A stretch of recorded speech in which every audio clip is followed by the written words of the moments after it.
What's the best story you've experienced? For me, it depends on the medium the work was created for. If we're talking about books, Mark Z. Danielewski's House of Leaves changed the way I understood what a novel could be. Manga? That's easy. Kentaro Miura's Berserk. TV and film go to Twin Peaks and Blade Runner respectively. And musical concept album?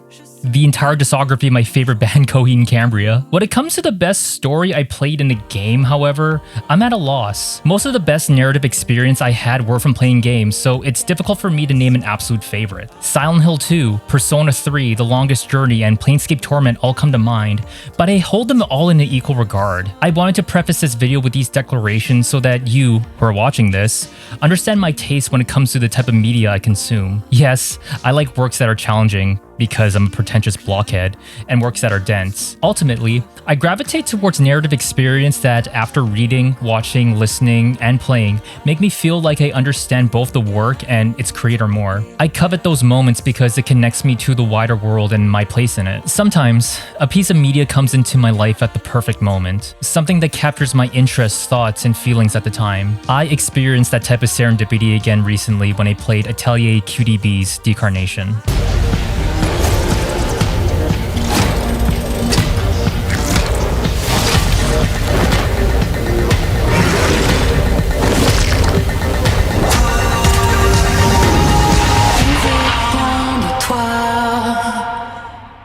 Decarnation is a psychological horror adventure game that released on May 31st, 2023. Its premise is genuinely upsetting, being about a woman who was abducted by her stalker for 7 months and the disruption of her internal world as a result. However, it's through this bleak situation that Decarnation tells a sincere story about the growing pains we experience while healing during a traumatic event. I was completely absorbed while playing Decarnation, so much that I completed it in one sitting and didn't realize I stayed up until 5 AM doing so. Over the next few days, I found myself constantly thinking about the game and realized I needed to make a video analyzing Decarnation in a literary context. I began cataloging whatever information I could source into an Obsidian vault and shared a screenshot of my in-progress mind map to Atelier QDB's Twitter. A few hours later, I received a message from Quentin Dubuquelin, the game's creative director. He generously shared some clues about the game's symbolism and the other works that helped shape its identity. He also gave me permission to share what he shared with me. I can now say that I have officially become a reference source for Decarnation. This video is primarily for those who have already enjoyed Decarnation and want to understand it intimately in order to acquire a deeper appreciation for it.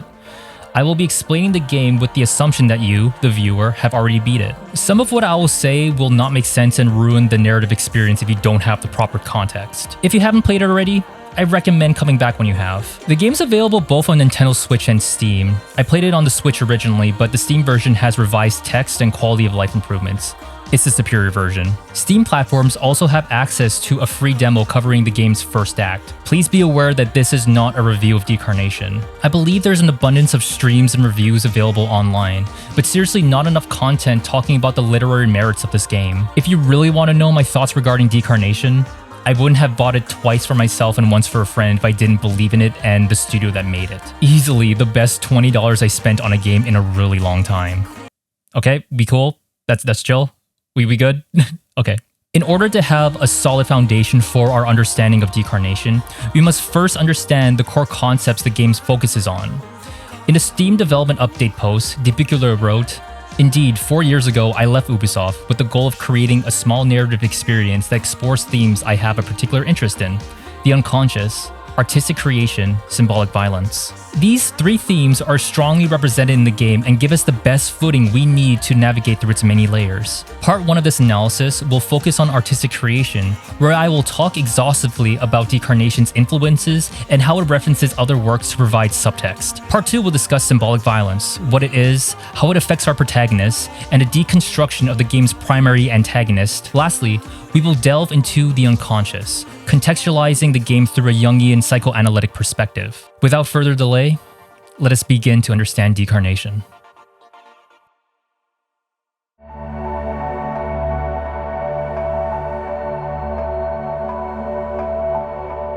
It's not that I'm fond of dropping Easter eggs, it's just that I find that the best art makes you feel personally addressed. It makes you think they're talking to me. I want to reference that I know that you know that I know.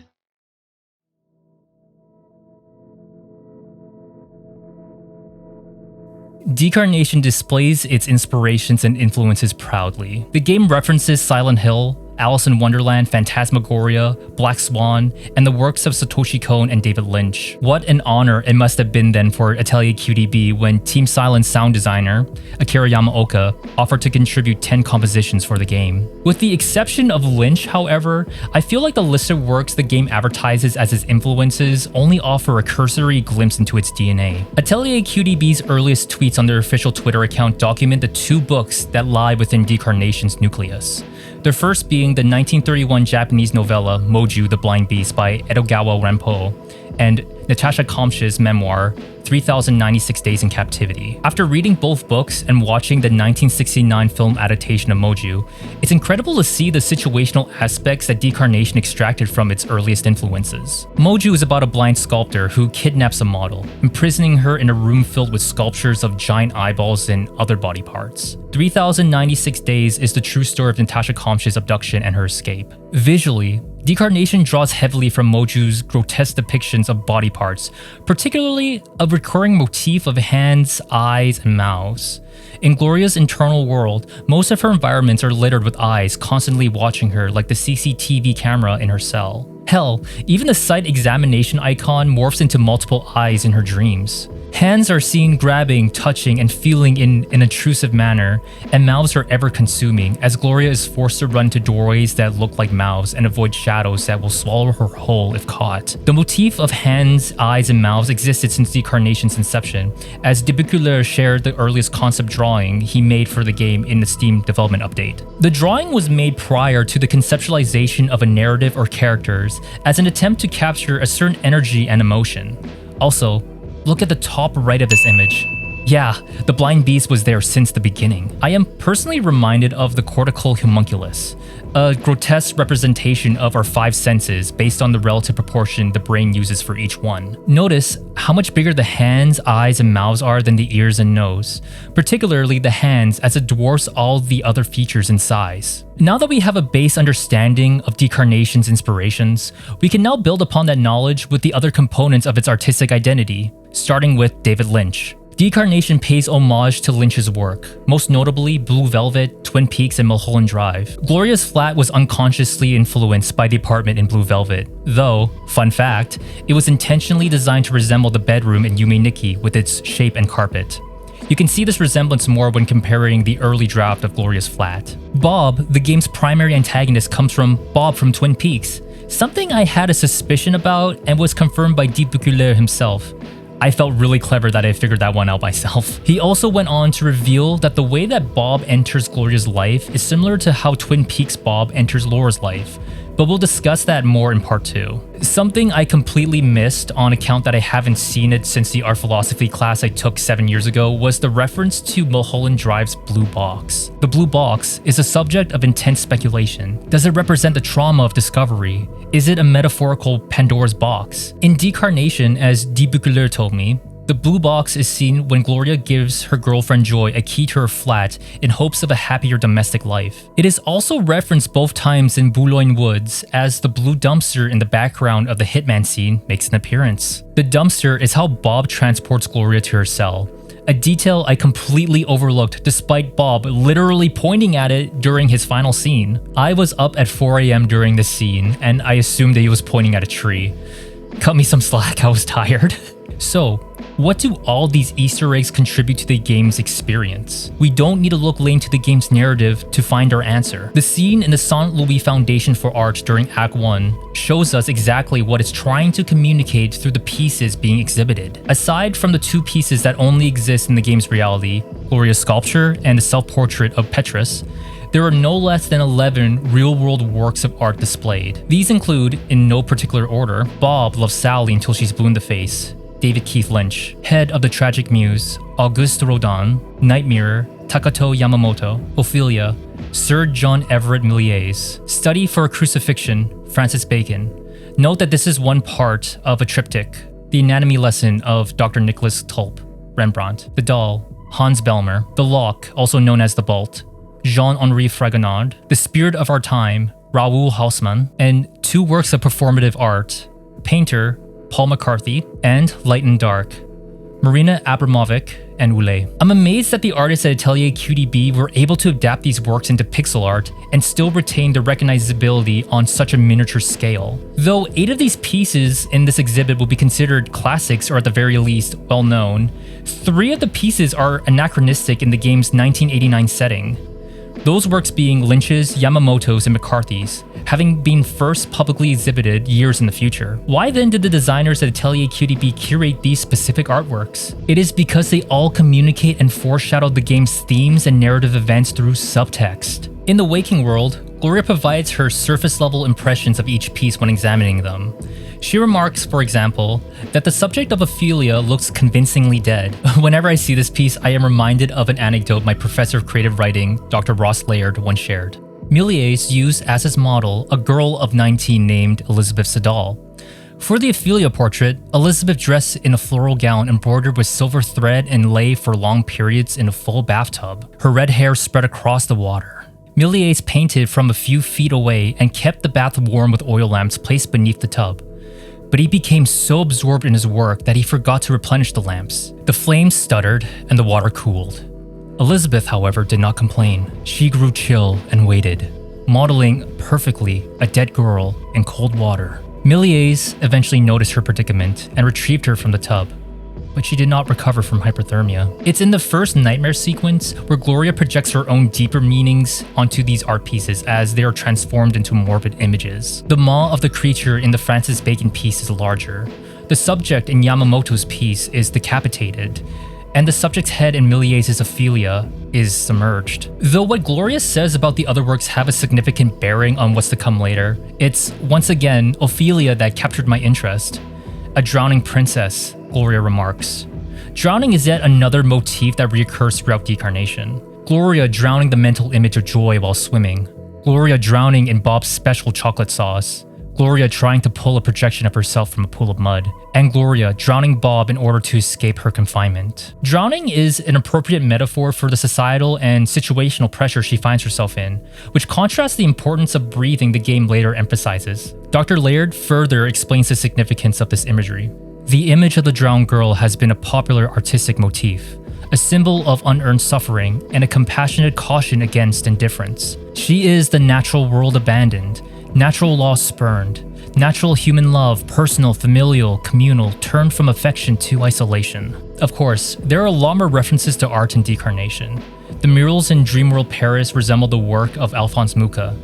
Cagehead's design was inspired by Francis Bacon's painting 1946, and I really want to believe that the colors in Gloria's mind are an homage to René Magritte's The Lovers. But I only want to talk about one more piece, one that is left uncredited yet is alluded to in Luxembourg Gardens and the chapter Courage during Act 5. This is, of course, the Baroque marble sculpture by Gian Lorenzo Bertini, The Abduction of Proserpina. The sculpture was based on the Roman retelling of the Greek myth of Persephone. In Western traditional culture, the abduction of Persephone is one of the most well-known and earliest stories about a woman's abduction. The myth goes that Zeus permitted his brother Hades to abduct Persephone to be his wife, as her mother, the goddess of agriculture Demeter, would not permit Persephone to venture into the underworld. One day, while Persephone was gathering flowers, Hades cleaves the earth and abducts her. Demeter, in her grief, searches for Persephone, but in doing so neglects her duties as the grower of crops and grain. Zeus in turn demanded Hades to release Persephone as the mortals on Earth were starving. Hades agreed to free Persephone, but tricked her into eating pomegranate seeds. Because she had eaten food from the underworld, Persephone broke a taboo and is forced to spend 4 months of the year in the realm of the dead. Ultimately, Decarnation references art not only for its aesthetic identity, but to bolster its underlying themes, symbolism, and tone. So, what do all of these works lead to?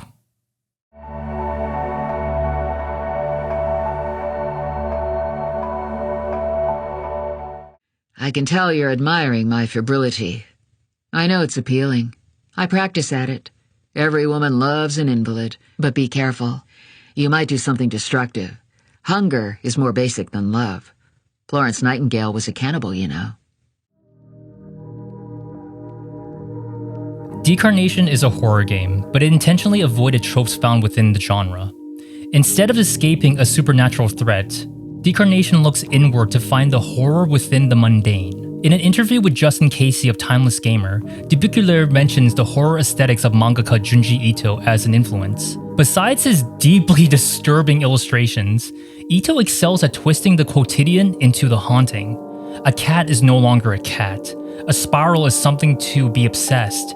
Holes in a cliffside urge for you. In Decarnation's first act, it is established that the members of Gloria's immediate social circle are pressuring her in one way or another. Her girlfriend, Joy, pressures her to be more assertive. Her mother, Victoria, pressures her to make something of her talents. And her boss, Aldo, pressures her to give up her place on stage to become the cabaret's head coach. Though these comments and gestures are well-intentioned, Joy wanting her lover to be more communicative, Victoria not wanting her daughter to stagnate, and Aldo wanting his best dancer to leave her legacy for the next generation. They ironically serve to belittle and oppress Gloria as she prepares to cross into her 30s. And that is the source of the game's horror, symbolic violence. Symbolic violence was an idea thought of by French philosopher Pierre Bourdieu. It was used to explain how social hierarchies and marginalization are preserved more by indirect action than by physical violence. For example, how women are often paid less than men while doing the same job,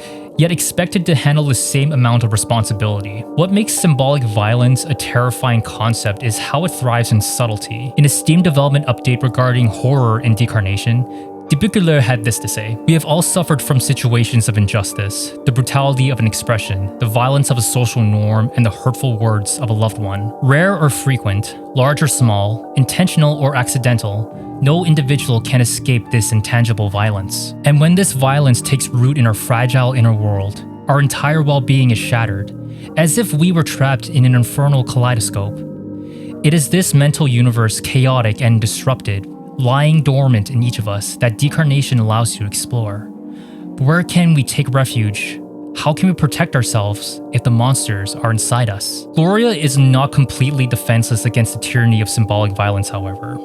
In a few key dream scenes, Gloria is able to shout at her enemies in order to defeat them. This includes Muddy Bob, Shadows, and the Princess. This symbolizes that symbolic violence can only be dismantled if we use our voice to speak against it. We can see this towards the end of the game during the final brunch date with Victoria, where Gloria speaks up against her mother's trivialization of her abduction. The theme of symbolic violence is ultimately personified by the game's primary antagonist, Bob. Bob manipulates, gaslights, and condescends Gloria and the player by extension. I had a feeling he was full of shit during my first playthrough, but when the twist that Bob was the master all along happened, I was genuinely shocked because I started to believe and even sympathize him. I hadn't experienced such a joyful betrayal in fiction since reading House of Leaves for the first time.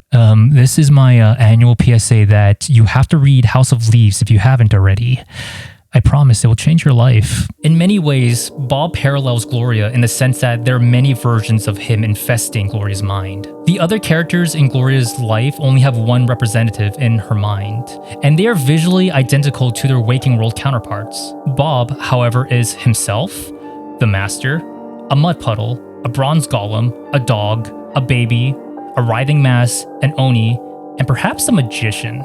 I thought that the magician who appears in Gloria's internal world in Acts 4 and 5 was another manifestation of Bob. In Act 4, where Bob is pampering Gloria, the magician's dialogue tone is encouraging and enthusiastic. When we meet him again in Act 5, where Bob is acting coldly towards Gloria, the magician is condescending and even cheats you from winning his minigame. The sprite for the magician even resembles Bob somewhat, with the same eye shape. I like to believe that the same smile is hiding beneath his curly mustache. I asked Decarnation if I had the right train of thought, and he responded that the magician is a sort of Bob, making you feel special and worthy, maintaining an illusion. Also, the magician is a sort of personal comment on games like Candy Crush, where the designers try to make you feel like it's about your skill when it's actually about their algorithm. His comment about pay-to-win games fits perfectly within our discussion in Symbolic Violence, as the manipulation of a player's perception of his, her, or their skill is an act of exploitation. My interpretation of why there's so many Bobs present in Gloria's mind is that while she is working out the parts of her psyche,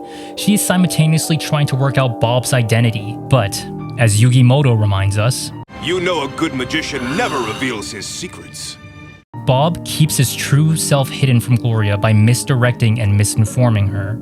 Metaphorically, this can be seen as early as Act 2 during the dialogue matching puzzle. In this puzzle, Gloria needs to match the dialogue lines presented to the person who said it. Notice how the option lists the name of the character who said it except for Bob, but the option isn't supposed to be Bob because the choice given to the player lists him as the servant, despite Bob introducing himself by name at the beginning of the act. This was further amplified when I played the game originally on Switch, where every shadow receives a mask except for the one who represents Bob. But this could have just been a placeholder sprite. The only time where we get to peek backstage is towards the end of Act 4. Gloria shares a moment with Bob after she had rescued Kid from Princess.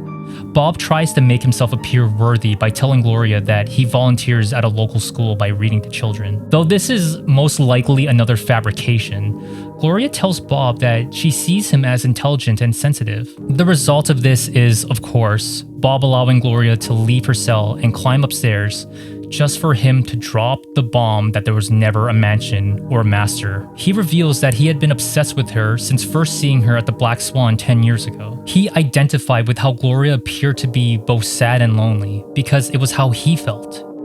All of this points towards the real Bob being someone who lacks self-confidence, self-worth, and self-awareness, the complete antithesis of Gloria's journey to self-actualization. As I mentioned in part 1 of this analysis, Decarnation revealed that Bob came from the character of the same name in David Lynch and Mark Frost's TV series Twin Peaks.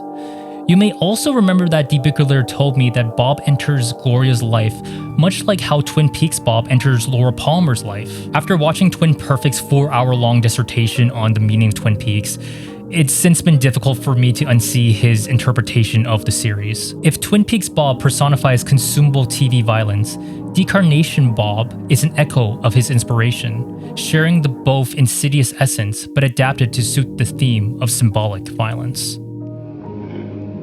He is Bob, eager for fun. He wears a smile. Everybody run.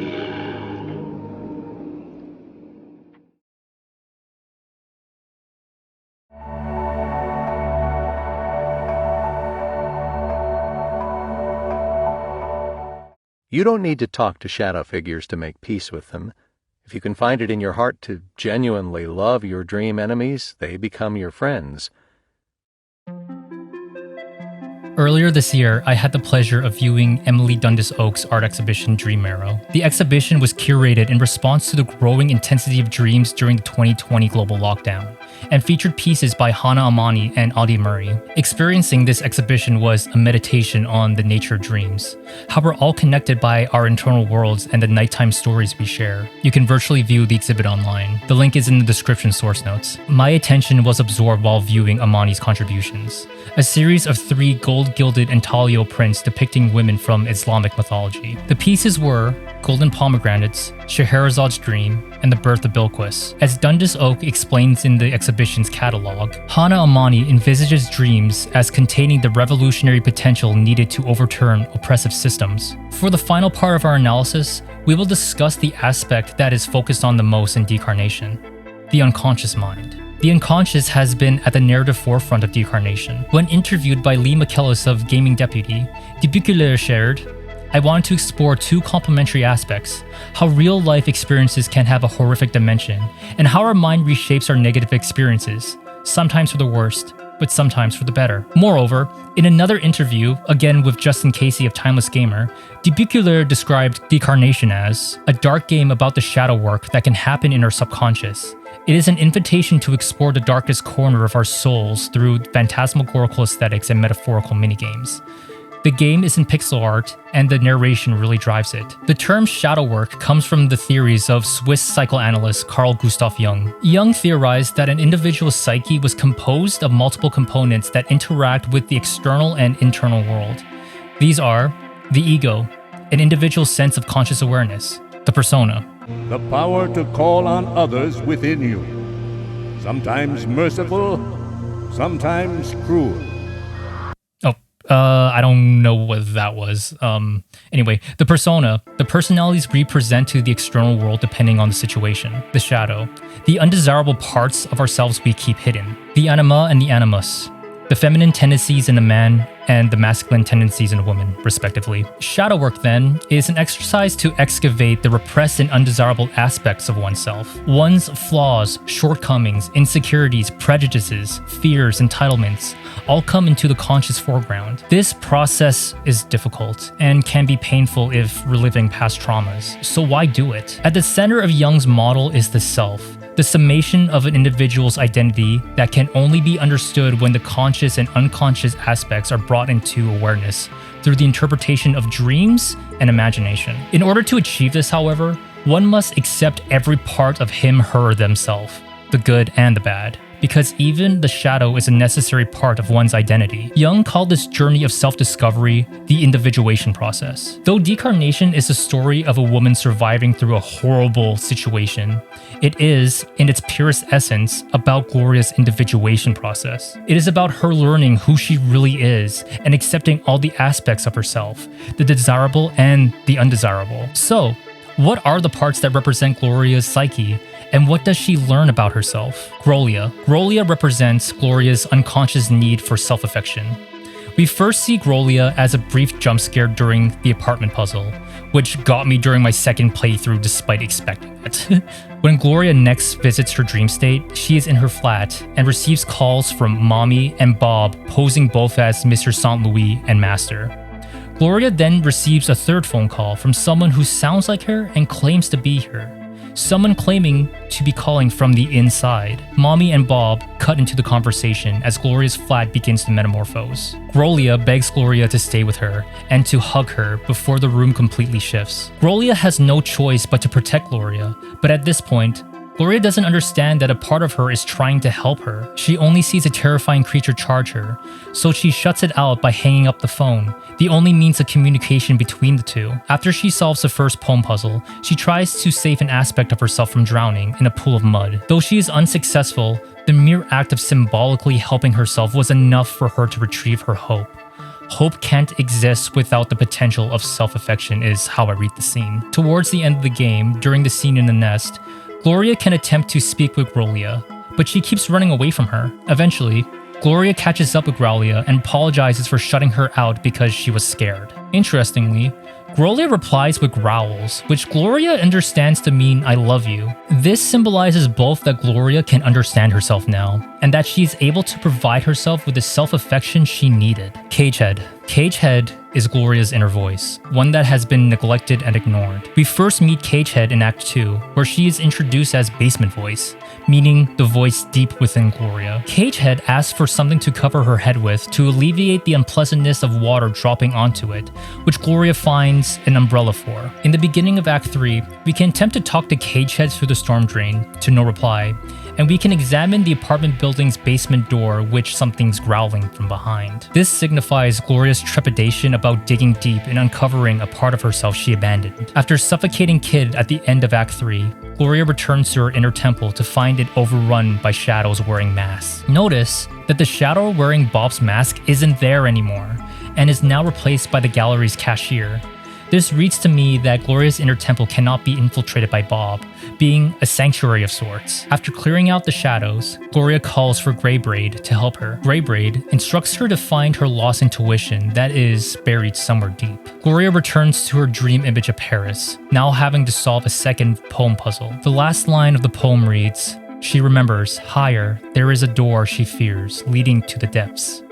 This points the way back to the basement door in her apartment building, the door that leads to something terrifying. Arriving to the lowest level of the basement, Gloria expects to find her intuition, but instead finds the writhing mass of flesh that is Cagehead. Gloria offers to free Cagehead, but it's too late.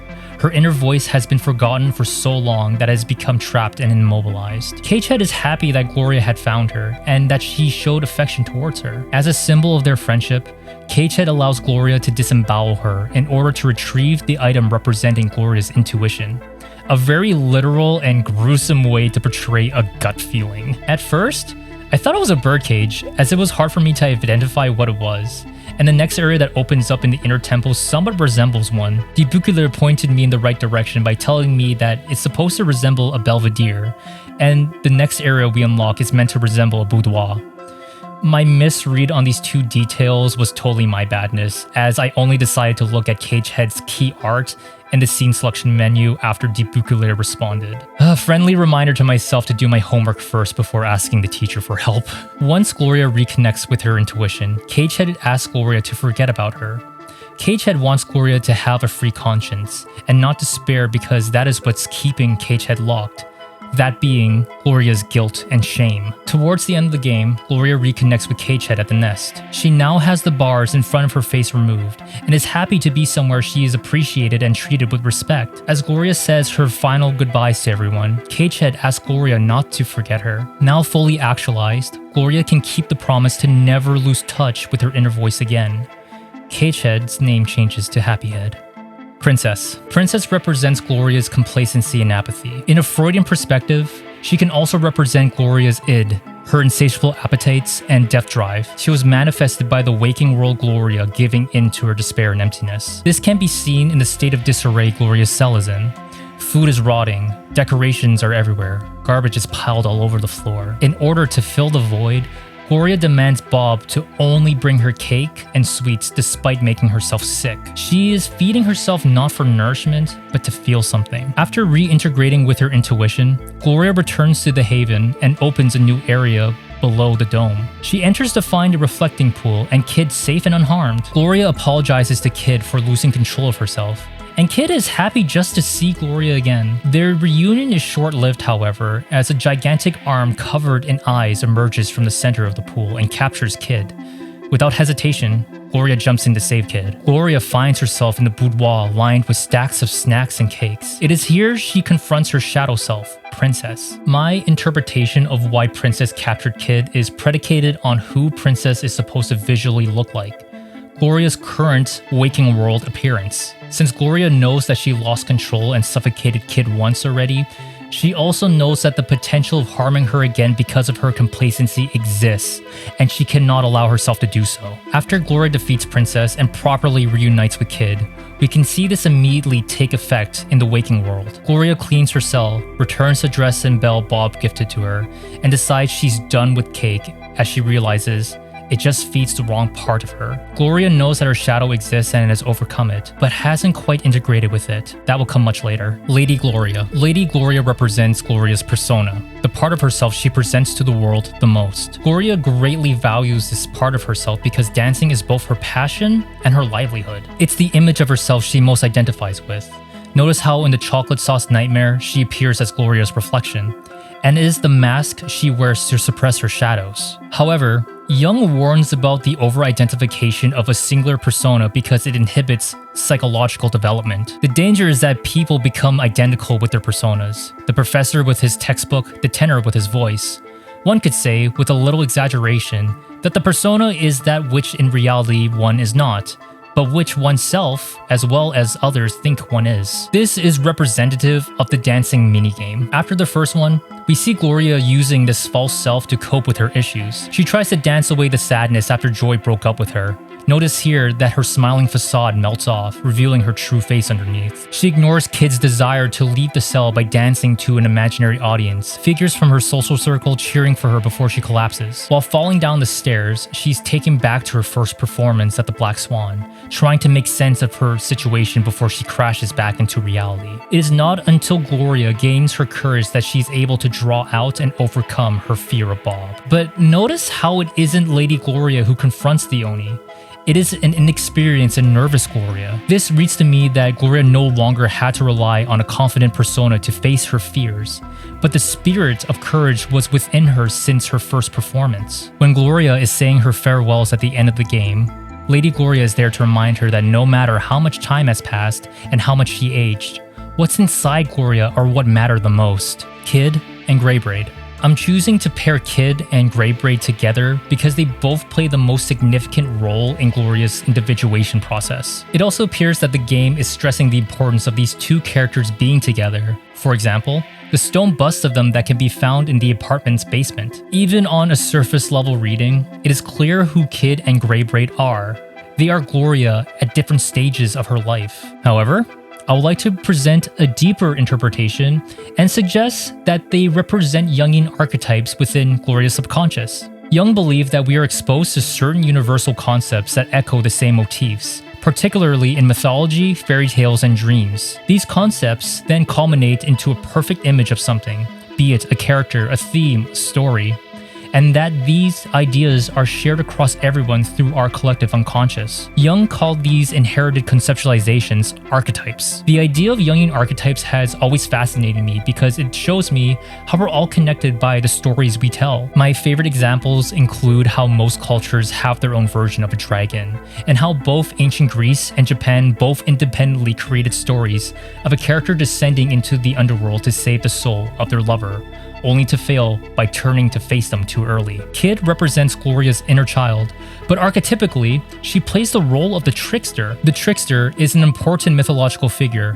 one who often causes mischief, but possesses secret power and knowledge. Tricksters often cross boundaries, but do so in order to teach a lesson, or to cause wanton chaos as their whims are unpredictable. When we first meet Kid in Act 3, she jump scares us. She is playful and doesn't directly answer Gloria when asked for her name. Kid, however, calls Gloria Glow, which the game changes Gloria's displayed name to until the end of the scene. Gloria promises to play with Kid the next day, but breaks it, despite being pestered. The next time we see Kid is during Gloria's party, where she phases through the bars to join Gloria. This shows us that Kid possesses the reality-warping powers of the trickster, and this can definitely be seen during her hide-and-seek minigame. Kid is able to hide within the fake window in Gloria's cell, fit underneath shelves, and sneak outside the locked gate. Moreover, when playing the minigame again at the Hive, Kid can shapeshift into a mannequin, appear in posters, paintings, and TV screens, and fit inside plant pots. What really cements Kid as a trickster for me happens in the scene that challenged me the most: her apparent death by Gloria. As I mentioned earlier, tricksters might perform transgressive acts in order to bestow a deeper truth. If it wasn't for Kid dying, Gloria wouldn't have called into question her current state of being, and most likely would have been consumed by her complacency. And as we see in Act 5, Kid's fine, though she never visits Gloria again in the waking world, choosing to stay in Gloria's mind with Greybraid instead. Greybraid represents an idealized version of Gloria in her old age, but embodies the archetype of the sage. Throughout the game, she acts as a mother figure to Gloria, offering advice and guidance in a way her real mother could not. Age has given Greybraid wisdom, and she's the only character in the game who will explicitly explain the meaning of something to Gloria. For example, she teaches Gloria how to focus on her breathing, which causes Gloria to visit the Haven for seemingly the first time. This isn't the first time Gloria's been here, however, as back in Act 1 during the Art Gallery dream sequence, we can examine the guest book, which becomes a stand-in for Gloria's neglected dream diary. She reads, "Last night, I think I dreamed of the huge tree again." This inner temple was always available to Gloria. She just needed a step in the right direction from Greybraid. A good teacher knows when to step back and trust her students to guide themselves. As when she returns to the Haven after finding her courage in Act 5, Greybraid isn't there to tell Gloria what she needs to do. Even in Act 6, where Gloria finally realizes and accepts all her aspects, Greybraid isn't with her, but she observes from above to witness Gloria achieve individuation once she obtains her compassion. Though compassion is a trait that can be exemplified by her choice to spare Bob's life in the end, Decarnation stresses that the kind of compassion Gloria learns isn't necessarily the compassion for others, but compassion for herself. The components of the Haven also represent a spiritual body of Gloria. The dome is a ribcage with a tree acting as lungs. The bubbling reflecting pool is a stomach. The heart theater is a metaphorical heart, and compassion is the open mind that encompasses all these traits. Together, Kid, Gloria, and Greybraid resemble another mythological archetype, the triple goddess. In many world mythologies, feminine deities comprised of 3 goddesses are a common motif. Examples include the Moirai and Horai from Greek mythology, the Norns of Norse mythology, and the Tridevi from Hinduism. The triple goddess is most associated with the 3 moon goddesses of Greek mythology, Artemis, Hecate, and Selene. This trilogy of moon goddesses represents the 3 key stages in a woman's life: the maiden, the mother, and the crone. Including her dream body, the 3 stages of Gloria's life are represented in the game. Aside from the age differences between the 3, their outfits shift through darker shades of blue, Kid being the lightest, Greybraid being the darkest, and Gloria's dream body being a midtone. Moreover, The first puzzle in Gloria's inner temple echoes the same sentiment of the triple goddess's lunar domain, somewhat resembling the symbol the archetype is associated with. Much like Gloria, I'm turning 30 years old soon. I think that's why I identified with her so much during my time with Decarnation. I grew attached to this character because I felt that in rooting for her, I was rooting for myself in a way. I saw in Gloria a reflection of my fear of growing old, to not be able to do the things I was able to turn away from the person that I understood myself to be. I grew to like the version of me in my 20s. Of course, we had growing pains having to learn life's lessons the hard way, but we also achieved some pretty remarkable things. Things I'm incredibly proud of. There is one last detail of Decarnation I want to analyze for this video. One that symbolizes the totality of Gloria's journey towards individuation. The greatest mystery of the game for me was the fountain in the Dreamworld version of Paris. It is a twirling statue of a woman dancing within a gaping maw called the Dancer. It was dated in 1789. I scoured databases, my local libraries, and old art textbooks only to come up empty-handed. Naturally, this was something I asked Quentin de Buccleuch about. He answered, "It's inspired from a statue at the Louvre, but can't remember which. Just use it as a baseline. 1789 is for the French Revolution, easy one. Gloria's about to revolt." This bit of information completely changed the way I saw the fountain. At first I took it at face value, based on Gloria's comment. She looks audacious and free, even in the jaws of the beast. Of course, this relates to her abduction, but knowing her impending revolution, it takes on a completely different meaning. The Dancer symbolizes Gloria's defiance against the forces that seek to consume her. The statue doesn't continue to dance to save herself from being eaten. She dances in spite of the danger she knows she's in for the freedom that self-expression can give. During the game's post-credit scene, it's revealed that Petrus removed Gloria's statue from the museum, likely at the request of Victoria, who knew of the notoriety it developed as the Bronze Captive. We were to understand that the statue is named Woman's Flesh, a piece of information given to us in the first dream sequence. Instead, Petrus refers to the statue as the Dancer, with proper quotations and capitalizations. Some might remember Gloria for the situation she unfortunately found herself in, but the ones who know her, who really got to know her, will remember her as the dancer who stayed true to herself despite the fear, and how she was able to find healing through the hurt.